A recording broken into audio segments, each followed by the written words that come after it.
everybody, it's Dr. Sandman. I hope that all of you are doing great. Today I'm back again with another Tarot First Impressions. Today we are going through this is so exciting, Glow in the Dark Tarot. I have been trying to get this for so long. So at my job we sell tarot and we get to pick the ones that we order, and every time for like a year we've been ordering the Glow in the Dark Tarot, and they were always out of stock. So we finally got it in and I snagged it. I'm very pleased as punch to have it. And I'm so excited to share it with you guys today. And so this is the box. It's a very nice box. Everything is like kind of raised. You can kind of feel all the details. And this is the back and it looks very nice. I'm so excited. And I haven't tested it out in the dark yet, which we will do in this video. If you hear my cat, he's just mad because I won't give him fourth breakfast. It comes with a little booklet. Pretty standard, it looks like. Yep. Now I wanted to give this in time for Samhain this year because I wanted to go out to the local cemeteries and local parks and read it at night, but I did not get it in time for Samhain this year. So I'm excited to do that next year if it works and it is very effectively glow in the dark. So this is the back. It's very nice. And basically what this is it's just an inverted, well, not inverted, but like just black and white version of the Rider-Waite-Smith. So let's go through it. I'm not gonna linger too long on any of the cards because we all know what the Rider-Waite-Smith deck looks like. So let's just look at it. So far, okay, this is just a me thing, but so far the texture of the cards rubbing against each other creates a noise that I am not all that fond of. Like, I don't like it. It sounds like sandpaper. But I guess we'll have to test it out at the end of the video to see how well it shuffles, because that's the real test, is like, does it shuffle well? Yeah, so far looks like every other version of the Rider-Waite-Smith deck. So excited to use this in the dark. I really hope it gives off a good image. I really hope you can see the glow in the dark aspect of it well. So we're going to test that today, and I'm really hoping not only that it works well and that you can see the images properly, but I'm also hoping that you can see it on camera, because that's a whole nother test. But yeah, so it's so beautiful. It's so nice. Even if it's not glow in the dark, it's just like having a stark black and white high contrast RWS deck is really nice. So far I think the only like black and white deck that I have that's just all black and white is a Marseille version, the inverted tarot, or the inversion tarot, my bad. Yeah, I'm going through these quickly because we all know what this deck looks like, but just want to give you a little bit of a tour, see them really well. Give you an idea if this is something that you're interested in. I know that like for black and white decks, or any deck where it's the Rider-Waite-Smith, it's like monochrome or something like that, I know you are sacrificing some of the color meanings, or the minor arcana now. You're sacrificing some of the symbolism that you get with the colors. I'm so sorry about my cat. He's just a menace. But I'm gonna be honest, like, I don't really work off of a lot of the color symbolism in the Rider-Waite-Smith deck, mostly because it's, I believe it's alchemical.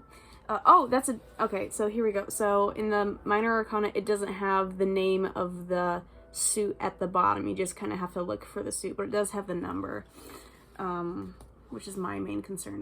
I want the number. I'm not all that concerned about the name of the suit, but like I was saying, missing colors. Ooh, there's a little gunk on this one. But with the colors, I am not, like, a lot of their symbolism is alchemical, and I'm not that well versed in the alchemical symbolism of the colors.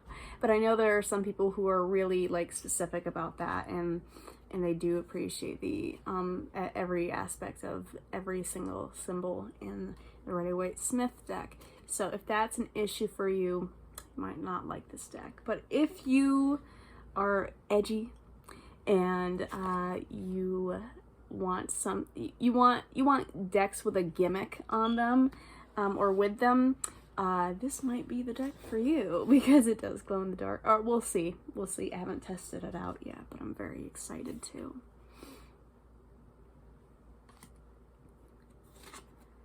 Yeah. Very cool. Oh, the Three of Swords looks so cool in this. That's very neat. I do like how large the images are on the card. There's not that much of an excessive border on them. I do like that part.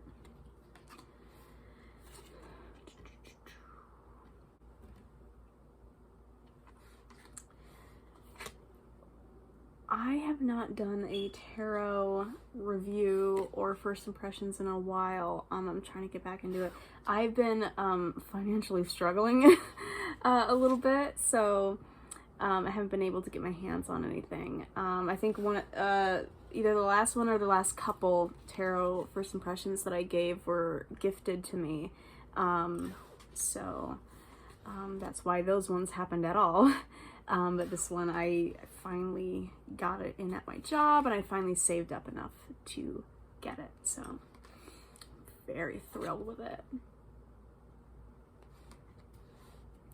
I am a little nervous, so this is something that we're not going to be able to really observe in this video because it is first impressions and not a full review, but I am concerned, I'm a little nervous that after using it after a certain amount of time that it might, like the images or the lines might start to come off because they're textured.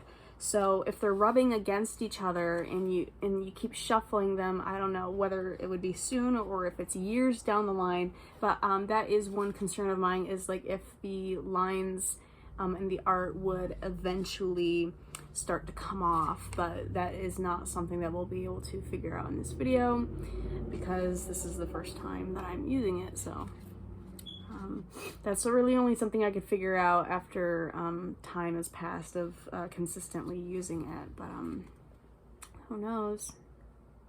I wanted to see, so I know this would be exceptionally difficult, but I wanted there to be glow-in-the-dark edges. I know that would be really hard to accomplish, and I know that that would create probably much difficulty in the shuffling arena, but oh, this is so pretty.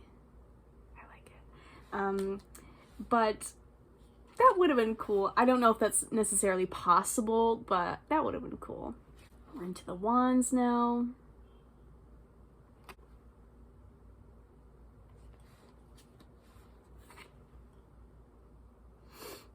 I really like this. I just really like a stark, like, monochrome. I think it's really effective. And I think even though that the colors do have meaning, I think once you subtract the colors, you really focus on what is happening in the deck or on the card.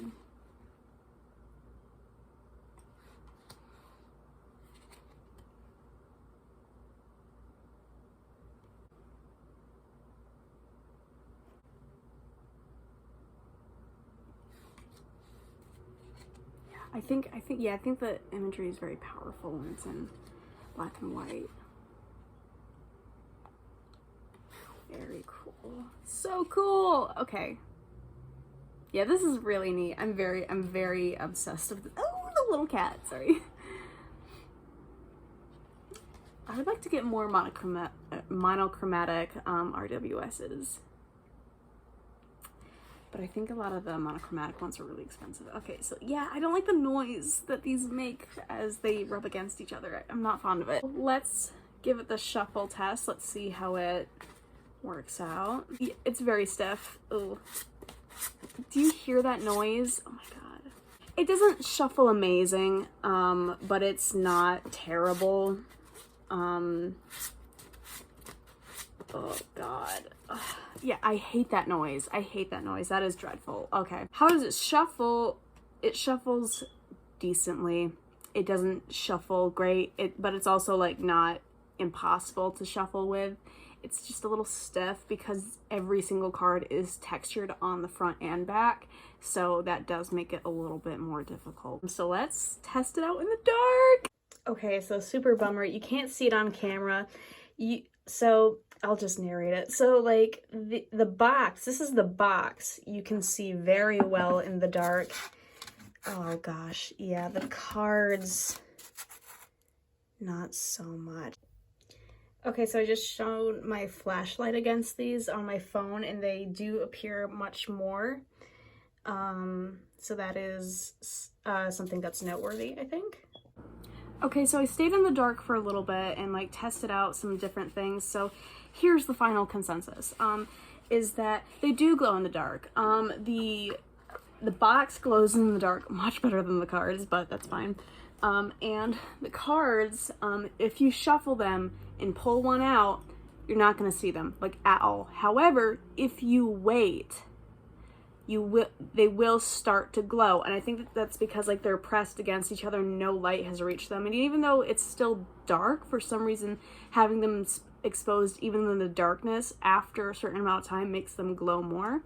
And then I did notice, or something I did try out was I turned my phone's flashlight on and then put it right up against the images, and then that made them show very clearly.